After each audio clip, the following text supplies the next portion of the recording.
hey there again. Welcome back, everyone. It has been a week. I've gotten a lot of stuff done, and I hope you have too. Okay, preliminaries over. I'm going to get right to the video. Don't you worry about that. This is the next one in my continuing series on the voice actors for a specific animated film. And today, the video is on Disney's Cinderella. See, I hope that's not glaring. Disney's Cinderella. This one is my favorite Disney film. I'm not sure why. I just really like the animation, the colors, the music. I think it's a beautiful film. And it's funny because I remember when I was a kid, it wasn't like there was a big push against the princess movies, but they were maybe a little more looked down upon because, oh, they're not strong women. They're just sitting back and taking what is given them and saying, oh, woe is me, I have to wait for a prince to come rescue me. But I read good old internet. Honestly, there are good things on the internet too. There are still good things. I saw something recently where somebody pointed out that Cinderella was actually very strong because she was in a bad situation and she could not get out. It's too easy to say, oh, she could have left. No, she didn't have a lot of options open to her back then, especially at her age, probably late teens, I think she was, early 20s even. She would have been considered to have been under her stepmother's jurisdiction, so if she'd left, then she could have just been returned to the house and been in worse trouble than before. So what she was doing was making the best of a bad situation. And she was reaching out to those around her and trying to make their situation better. So she was actually very strong. I thought that was a really neat take on it. In my research for these, I keep coming across videos that I hadn't realized were out there already on YouTube about the voice actors behind these movies. And that makes me feel like, first of all, it shows it's a good idea, right? Imitation, sincerest form of flattery and all that, but it's like, I don't want to be the imitator of somebody's or a bunch of somebody's who've already done it. I don't really want to do it too. However, I think my videos go a little more in depth than those, so if you've seen those, I haven't watched them all, I've watched a few, just let me know how mine compare. I would really appreciate the feedback. Okay, so enough from me, let's get right to it. First up, as Cinderella, Eileen Woods, born Jacqueline Ruth Woods on 1929 in New Hampshire. Perhaps contrary-wise, as a little girl she wanted nothing more than to become a school teacher, but her mother had dreams of a singing career. At 14, she was given her own radio show, The Eileen Woods Show, which ran for 3 nights a week. Various other radio stints came along, including a tour with Paul Whiteman and the Army Air Force's orchestra during World War II. It was in 1948 that 2 songwriter friends, Mac David and Jerry Livingston, asked her to record the demo versions of their songs for Disney's upcoming film. Woods recorded Bibbidi Bobbidi Boo, So This Is Love, and A Dream Is a Wish Your Heart Makes. Walt Disney liked her recording so much he ended up offering her the part. Woods was shocked to later learn that 300 other women had auditioned for the role. She also sang for presidents Franklin D. Roosevelt and Harry Truman.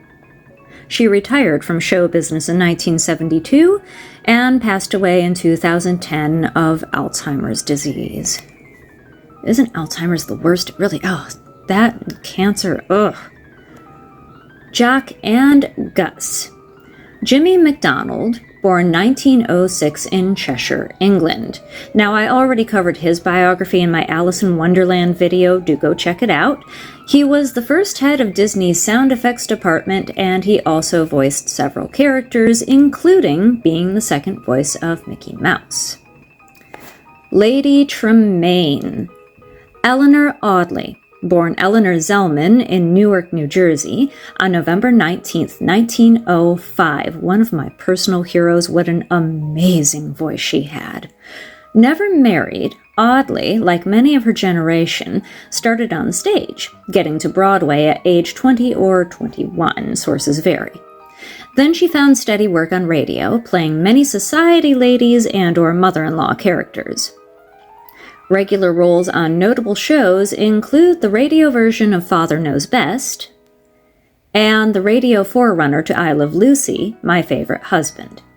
She did not have an on-screen role in films until The Story of Molly X in 1949, but she also appeared in movies like Pretty Baby, Gambling House, and Home Before Dark.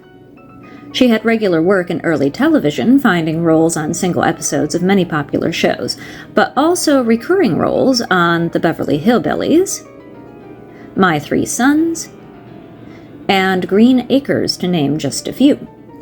Of course, most of us today remember her for her incredible Disney turns as the so darn evil but just so darn classy villainesses Lady Tremaine and Maleficent in Sleeping Beauty. Audley took on performing the roles as well for the live-action animator references. Disney fans also will recognize her voice, the face was another woman, as Madame Leota from the Haunted Mansion attraction at both Disneyland and Disney World. Her health plagued her from the 1970s onward, and she passed away in 1991 from respiratory failure. I never got to meet her, darn it. The Fairy Godmother. Of course, as any voice fan knows, this is Verna Felton, born in 1890 in Salinas, California. I also did cover her in the Alice in Wonderland video because she portrayed the Queen of Hearts. She was usually cast in either sweet motherly roles or overbearing motherly roles. She was a veteran of radio, early television, and several Disney roles. Drizella, voiced by Rhoda Williams, born July 19, 1930, in Denver, Colorado. This lady was really interesting. She started her career at age 5 on the radio show We Who Are Young. Later on, she was the voice of the eldest daughter, Betty, on the radio version of Father Knows Best, which I have coincidentally been listening to, and I had no idea that was her. She graduated from high school at age 14 and earned her BA in theater at age 18. Her movie appearances include National Velvet, All the King's Men, and The Corn is Green. Early television credits are as diverse as The Dick Van Dyke Show, The Twilight Zone, and Barnaby Jones. When it came to Cinderella, she was the animator's model as well as the voice for Drizella. Her other Disney work, if you're a Disney fan, this is pretty cool. She was the voice and the figure model for both the mother and daughter on the Carousel of Progress attraction, another personal favorite. Voice work was her main focus overall, as she taught dialect and speech for young actors at workshops. She also provided the American voiceover for Brigitte Bardot in the film The Night Heaven Fell, and for a 9-year-old French boy for the movie The Jayhawkers. In 1972, she earned her master's in theater arts. She was heavily involved in many Los Angeles area labor, teaching, and acting organizations, continuing this work in Oregon after moving there in 1993.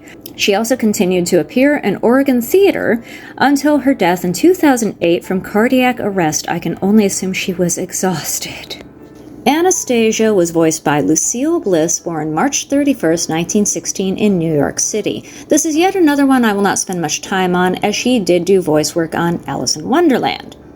She was known as the Girl with 1,000 Voices and worked nearly until the end of her life, even providing voices for the movie Robots and an episode of Avatar: The Last Airbender. Other Disney work includes A Mermaid in Peter Pan, the commercial singer in 101 Dalmatians, and as Donald's son in the short How to Have an Accident at Work. The King and the Grand Duke. Louis Stantine van Rooten, a.k.a. Louis van Rooten, born on November 29, 1906 in Mexico City, Mexico. Of Belgian ancestry, his father was a translator at the American Embassy. Louis emigrated with his grandmother to the United States, Philadelphia, when he was 8 years old. He first got his college degree in architecture, but turned to films during World War II. He was proficient in accents, which got him cast as numerous wartime villains. He also found work as a military announcer, hosting broadcasts in Italian, Spanish, and French. His live-action film work includes The Big Clock, 2 Years Before the Mast, and Night Has 1,000 Eyes. His television appearances include The Honeymooners, Gunsmoke, and Alfred Hitchcock Presents. He was also a humorist, authoring several books. He died in 1973 of unreported causes. Prince Charming was voiced by William Edward Phipps, born February 4, 1922, in St. Francisville, Illinois. He enjoyed acting as a youth, but majored in accounting at college. This didn't really take, and after 2 years, he moved to Hollywood to pursue acting after all. Then the U.S. came into World War II, and Phipps enlisted in the Navy. After the war, he came back to Hollywood to try again and joined the Actors Laboratory. Charles Laughton, seeing one of his performances, offered Phipps a part in one of Laughton's plays. After this, Phipps went on to movies with such credits as They Live by Night, The Red Badge of Courage, and Invaders from Mars. Early TV work includes Gunsmoke, The Virginian, and The Dukes of Hazzard. He was the narrator for the television version of David Lynch's Dune. In 2005, Eastern Illinois University held a small film festival showcasing his works, and they awarded him an honorary doctorate the year afterward. He passed away in 2018 from lung cancer. The person credited as Doorman, who is this guy, and I thought he was more than just a doorman. I don't know. That's what I came across as whatever the character is actually called, voiced by Don Barclay. Born December 26, 1892 in Ashland, Oregon. A very cool dude, but I'm not going to go much into him, as he too has been covered in the Alice in Wonderland video. He was a comedian, an actor, and an artist whose paintings and caricatures still sell well to this day. He did a lot of work for Disney, including being a performance model for Gideon in Pinocchio, King Hubert in Sleeping Beauty, and Nanny in 101 Dalmatians. He also appeared in Mary Poppins as Mr. Binnacle. Bruno and Major. Major is the horse. I did not know he had a name. Earl Keane, born October 21, 1896 in Marquette, Iowa. Ridiculously hard to find anything about the man, especially as a Google search comes up with the country singer Robert Earl Keane, and very little else. Now, Earl Keane's only apparent on-screen credits are as a prosecutor on an episode of the TV show I Led 3 Lives, and as a board member in the film It Should Happen to You. All his other work appears to be voice work as either a dog impersonator or doing dog barks, including for Lady and the Tramp. He passed away in 1973. Lucifer. June Foray, born June Lucille Forer on September 18, 1917 in Springfield, Massachusetts. One of the great all-time cartoon voice actors. Foray at first wanted to be a dancer, but she had to stop her classes due to pneumonia. She proved good at voices from a young age and joined the cast of a radio program which was run by her speech teacher at or around age 12. She started and starred her own radio series, Lady Make-Believe, which led to work on popular shows such as Lux Radio Theater and The Jimmy Durante Show. Like many voice actors of the time, this carried over into cartoon work, including Woody Woodpecker shorts and Looney Tunes, largely as Granny, but also as Witch Hazel. Some of her best-known roles include Rocky the Flying Squirrel, Natasha, and Nell, all for the Rocky and Bullwinkle Show, Jokey Smurf, and the original Cindy Lou Who. For Disney, her work includes Lambert's mother in Lambert the Sheepish Lion, a mermaid in Peter Pan, Witch Hazel in a Donald Duck short, Grammy Gummy on the Adventures of the Gummy Bears, and Grandmother Fa in Mulan. She also did some extra voice work for the background of the Pirates of the Caribbean attraction. She provided the voice recording for the popular Chatty Cathy doll, and also for the Twilight Zone episode which took off from the doll with Talking Tina. The Simpsons episode The Itchy and Scratchy and Poochie Show contained an homage to her in the character of June Bellamy, which was voiced by Simpsons regular and fellow voice legend Tress MacNeille. Chuck Jones was apparently quoted as saying, "June Foray is not the female Mel Blanc. Mel Blanc is the male June Foray." Despite this, she never got credit for her Looney Tunes work, which was due to Blanc's contract stipulations.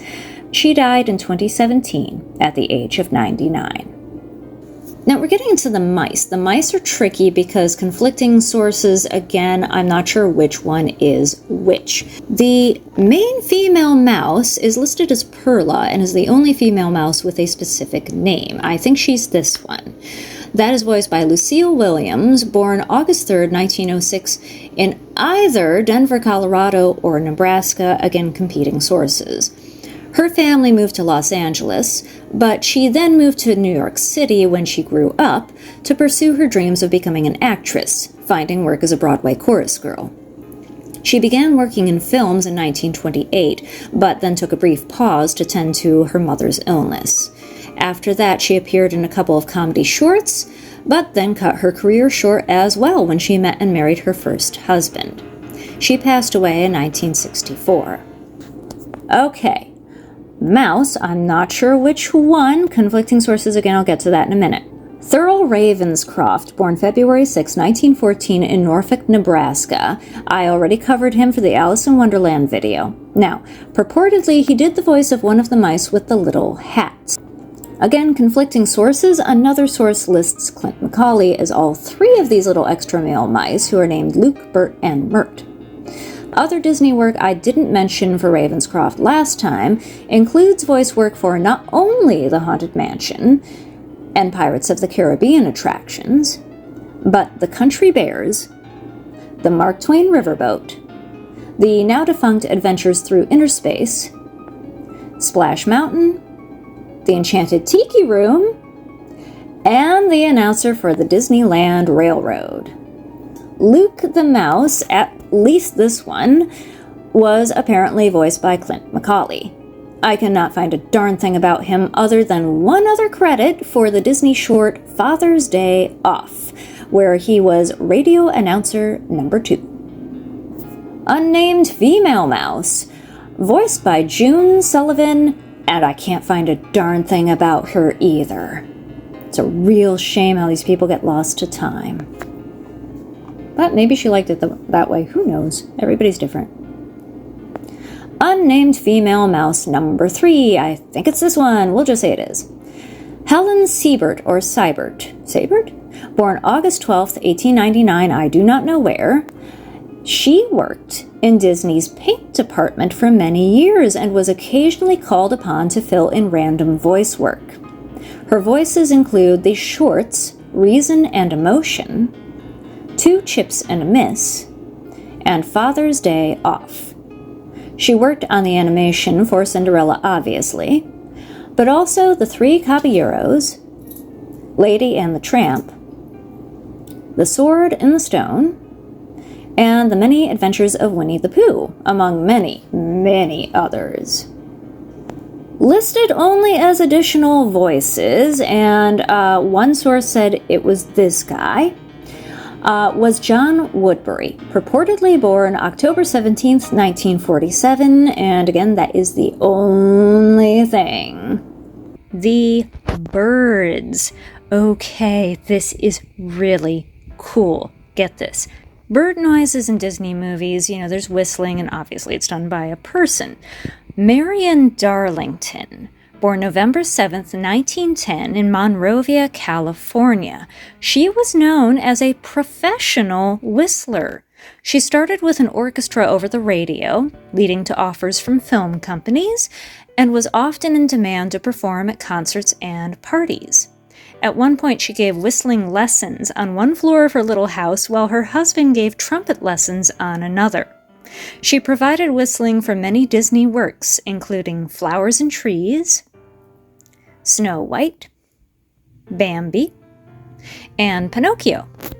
She also did many animal noises for movies, including a bee buzzing for a Bing Crosby film, and vultures in a Bob Hope comedy, and the bird and various jungle noises for the Enchanted Tiki Room attraction at Disneyland and Disney World.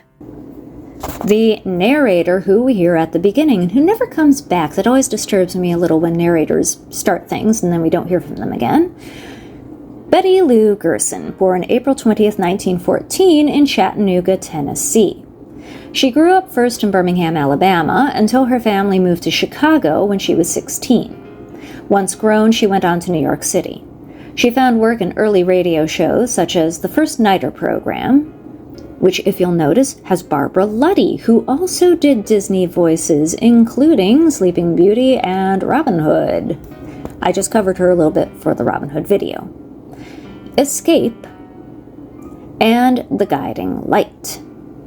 She did find a few live-action roles in films such as Undercover Girl, An Annapolis Story, and notably The Fly. She cameoed in Mary Poppins in a role credited as Old Crone. But her most famous work is as the voice of Cruella de Vil in 101 Dalmatians. The singing voice of Prince Charming. Very interesting if you know anything about the 70s, and I barely knew this, but here we are. Mike Douglas, born Michael Delaney Dow Jr. on August 11, 1920 in Chicago. He began singing as a choir boy while in elementary school, and once in his teen years had moved on to singing in nightclubs and in a cruise ship touring Lake Michigan. He served in the Navy in World War II, then moved to Los Angeles, and eventually became singer for the popular band leader Kay Kaiser. With the advent of television, he moved on to hosting the show Showcase and performing on The Music Show. His style of big band music began to fade, and in 1961 he was hired to host an afternoon talk show, The Mike Douglas Show, which I have heard of, had no idea about this guy's background, how many people did, grew rapidly in popularity, winning the first individual achievement in daytime television Emmy in 1967. The show finally ended in 1981. He died August 11, 2006, of reported dehydration. Now, a few extra bits here. Normally I just concentrate on the voices, but when I looked up the cast of the movie, it included a few people that at first I couldn't find what they did, and then I realized they were the performance models. So I decided to include them here, so if you look up the cast, there's no confusion as to who these people were and what they did for the movie. The performance model for Prince Charming, so really 3 guys played Prince Charming, which is ironic as he doesn't have a lot of screen time here. Jeffrey Stone, born John Forrest Fontaine on December 16, 1926, in Detroit, Michigan. An orphan after his father's death, he enlisted in the Navy during World War II. Everybody was in the Navy. Cinderella was his first acting credit. His movies include Bad for Each Other, Edge of Hell, and The Thing That Couldn't Die. It can't get much more 50s than that title. He starred as D'Artagnan in an Italian television series of the Three Musketeers, as Zorro in a 1960 Mexican film, let me have a go here, El Jinete Solitario en el Valle de los Desaparecidos, La Venganza del Jinete Solitario. I'm sorry, that was really bad. I don't know Spanish. And wrote the story for the 1964 British film Unearthly Stranger. Later in life, he moved to Malaysia and wrote several novels. He died in 2012 of unreported causes. The performance model for the fairy godmother was Claire Dubray, born Clara Dubravich on August 31, 1892 in Bonners Ferry, Idaho. When young, her family moved to California via covered wagon. Her career began with supporting and starring parts in silent films in 1916, and continued for 4 decades, mostly in small walk-on roles. She supplemented her income in the 1930s by working as an agent for other actors. Her marriage to a doctor ended in the 1920s, and while IMDb parrots the idea that she was a companion and good friend, it is widely rumored by many other sources that she in fact had a long-term relationship with actress Marie Dressler. Some of her films include the 1924 version of The Seahawk, The Story of Alexander Graham Bell, and The Best Years of Our Lives. Though a strong athlete when she was younger, her health declined in her later years, and she went deaf. Still, she hung on until age 100, passing away on August 1st, 1993. Last but not least, we have the performance model for both Cinderella and Anastasia.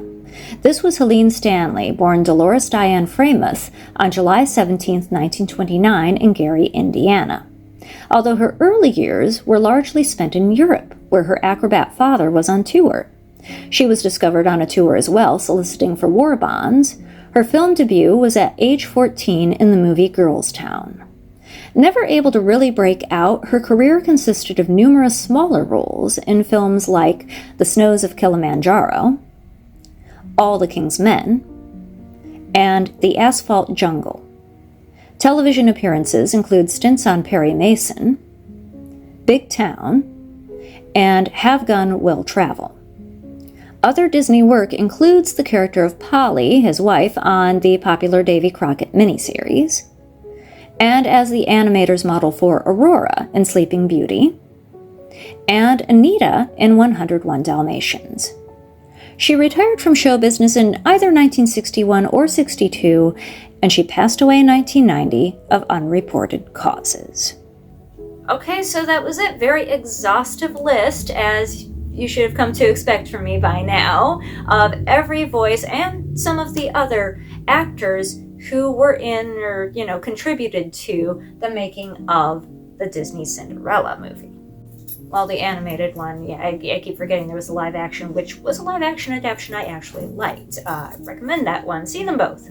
I had so much fun doing the research. I always have so much fun doing the research for these things. Finding out about the people behind the voices. Some of them I knew, some of them I didn't. And a lot of things like Mike Douglas, who knew? Certainly not me. But now I'm better informed and I can watch and listen to the movie with new eyes. And I expect you'll be doing the same. So until next week, no idea what my video next week is going to be. I got a week to come up with it. If you have any ideas, definitely I'm always looking for ideas, so let me know down in the comments. You go and enjoy your week. Take care of yourselves and each other. Read more books. Listen to movies. And when I started this channel, it was more about the story. And really it still is. For me, I want to know just stories, because everything is a story. Everything is a story. That's how we humans frame our experience in the world. So everyone has a story. What's yours? I'll give you some time to ponder that one. So until next week, see you then. Bye!